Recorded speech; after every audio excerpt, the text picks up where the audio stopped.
Dr. Selby here. Today I'm going to talk a little bit about how to get up from a seated position without stressing your back, as well as protecting your knees as much as is possible. A lot of people, when they get up from a seated position, they really let their shoulders break in front of their hips. They lose that natural inward curve of their lower back, which is called the lordosis. And a lot of the time, their knees go in front of their feet, and they sometimes even walk themselves up to a standing position. That's a very ineffective movement pattern. You can be putting extraneous stress on different parts of your body that you really don't want to.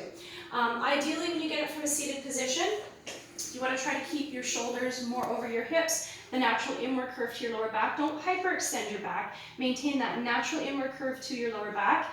Give yourself some distance apart between your feet, not too wide but not too narrow. Feel what's comfortable for you, and make sure your knees stay over your ankles, both to the side as well as to the front. You don't want to let your knee collapse inside of your ankle. Whenever you're doing any kind of activity actually where you're bending your knees, always make sure your knees stay in the same plane as your ankles. I'm going to scooch myself to the front edge of whatever it is I'm sitting on. I'm going to keep my shoulders over my hips as mentioned to maintain my natural inward curve of my lower back, and I'm going to use my legs. Tighten your core, and when I go to stand up, there shouldn't be any forward motion of the upper body ideally. This is very important for people who have lower back issues, where you want to try to protect the lower back from extraneous motion that could be pain producing.